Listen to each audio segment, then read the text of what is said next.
Juge chapitre 20. Tous les enfants d'Israël sortirent depuis Dan jusqu'à Beersheba et au pays de Galad. Et l'assemblée se réunit comme un seul homme devant l'Éternel à Mitzpah. Les chefs de tout le peuple, toutes les tribus d'Israël se présentèrent dans l'assemblée du peuple de Dieu. 400 000 hommes de pied tirant l'épée. Et les fils de Benjamin apprirent que les enfants d'Israël étaient montés à Mitzpah. Les enfants d'Israël dirent: Parlez, comment ce crime a-t-il été commis? Alors le Lévite, le mari de la femme qui avait été tuée, prit la parole et dit: J'étais arrivé avec ma concubine à Gibéa de Benjamin pour y passer la nuit. Les habitants de Gibéa se sont soulevés contre moi et ont entouré pendant la nuit la maison où j'étais. Ils avaient l'intention de me tuer et ils ont fait violence à ma concubine et elle est morte. J'ai saisi ma concubine et je l'ai coupée en morceaux que j'ai envoyée dans tout le territoire de l'héritage d'Israël, car ils ont commis un crime et une infamie en Israël. Vous voici tous, enfants d'Israël. Consultez-vous et prenez ici une décision. Tout le peuple se leva comme un seul homme en disant: Nul de nous n'ira dans sa tente, et personne ne retournera dans sa maison. Voici maintenant ce que nous ferons à Gibéa. Nous marcherons contre elle d'après le sort.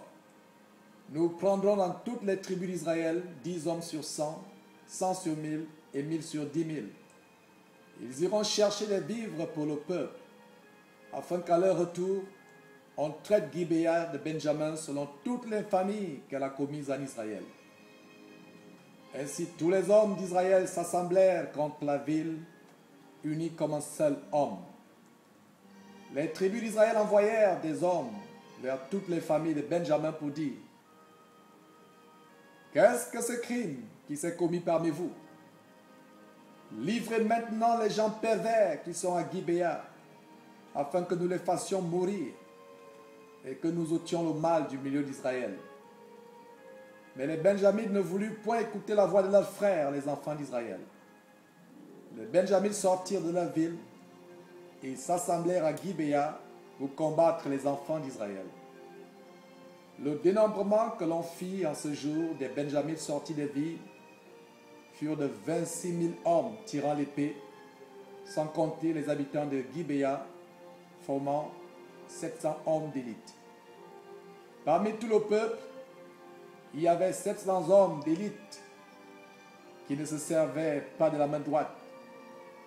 Tout cela pouvait, en lançant une pierre avec la fronde, viser à un cheveu sans le manquer. On fit aussi le dénombrement des hommes d'Israël, non compris ceux de Benjamin. Et l'on en trouva 400 000 tirant l'épée, tous gens de guerre. Et les enfants d'Israël se levèrent, montèrent à Bethel et consultèrent Dieu en disant: Qui de nous montera le premier pour combattre les fils de Benjamin? L'Éternel répondit: Judas montera le premier. Dès le matin, les enfants d'Israël se mirent en marche et ils campèrent près de Gibéa. Et les hommes d'Israël s'avancèrent pour combattre ceux de Benjamin, et ils se rangèrent en bataille contre eux devant Gibéa. Les fils de Benjamin sortirent de Gibéa, et ils étendirent sur le sol ce jour-là 22 000 hommes d'Israël. Le peuple, les hommes d'Israël reprirent courage, et ils se rangèrent de nouveau en bataille dans le lieu où s'étaient placés le premier jour, où ils étaient placés le premier jour. Et les enfants d'Israël montèrent, et ils pleurèrent devant l'Éternel jusqu'au soir. Ils consultèrent l'Éternel en disant: Dois-je m'avancer encore pour combattre les fils de Benjamin, mon frère? L'Éternel répondit: Montez contre lui. Les enfants d'Israël s'avancèrent contre les fils de Benjamin le second jour. Et ce même jour, les Benjamites sortirent de Gibéa à leur rencontre. Et ils étendirent encore sur le sol 18 000 hommes des enfants d'Israël, tous tirant l'épée. Tous les enfants d'Israël et tout le peuple montèrent et vinrent à Béthel. Ils pleurèrent et restèrent là devant l'Éternel. Ils jeûnèrent en ce jour jusqu'au soir. Et ils offrirent des holocaustes et des sacrifices d'action de grâce devant l'Éternel. Et les enfants d'Israël consultèrent l'Éternel. C'était là que se trouvait alors l'arche de l'alliance de Dieu. Et c'était Phiné, fils d'Éléazar, fils d'Aaron, qui se tenait à cette époque en présence de Dieu, et ils dirent: dois-je marcher encore pour combattre les fils de Benjamin, mon frère, ou dois-je m'en abstenir? L'Éternel répondit: montez, car demain je les livrerai entre vos mains. Alors Israël plaça une embuscade autour de Gibéa. Les enfants d'Israël montèrent contre les fils de Benjamin le troisième jour, et ils se rangèrent en bataille devant Gibéa comme les autres fois. Et les fils de Benjamin sortirent à la rencontre du peuple, et ils se laissèrent attirer loin de la ville. Ils commencèrent à frapper à mort parmi le peuple comme les autres fois, sur les routes dont l'une monte à Béthel et l'autre à Gibéa par la campagne, et ils tuèrent environ 30 hommes d'Israël. Les fils de Benjamin disaient: les voilà battus devant nous comme auparavant. Mais les enfants d'Israël disaient: fuyons et attirons-les loin de la ville dans les chemins. Tous les hommes d'Israël quittèrent leur position et se rangèrent à Baal-Tamar. Et l'embuscade d'Israël s'élança du lieu où elle était, de Maari-Gibéa. 10 000 hommes choisis sur tout Israël arrivèrent devant Gibéa. Le combat fut rude, et les Benjamites ne se doutaient pas du désastre qu'ils allaient éprouver. L'Éternel battit Benjamin devant Israël, et les enfants d'Israël tuèrent ce jour-là 25 100 hommes de Benjamin, tous tirant l'épée. Les fils de Benjamin regardaient comme battus les enfants d'Israël, qui cédaient du terrain à Benjamin et se reposaient sur l'embuscade qu'ils avaient placée contre Gibéa. Les gens en embuscade se jetèrent promptement sur Gibéa. Ils se portèrent en avant et frappèrent toute la ville du tranchant de l'épée.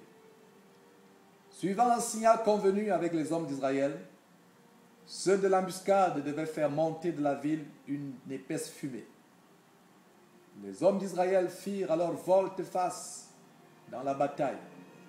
Les Benjamins leur avaient tué déjà environ 30 hommes, et ils disaient: certainement les voilà battus devant nous comme dans le premier combat.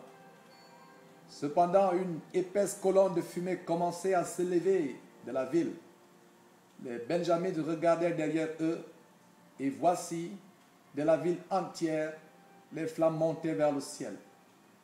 Les hommes d'Israël avaient fait volte-face, et ceux de Benjamin furent épouvantés en voyant le désastre qui allait les atteindre.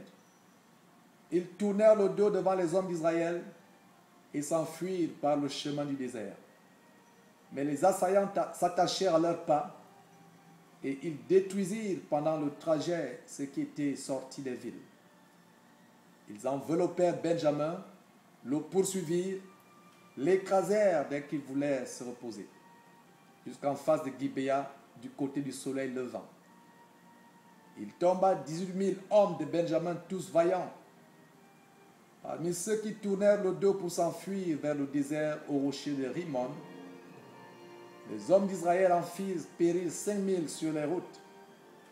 Ils les poursuivirent jusqu'à Gidéom, et ils en tuèrent 2 000. Le nombre total des Benjamites qui périrent ce jour-là fut de 25 000 hommes tirant l'épée, tous vaillants.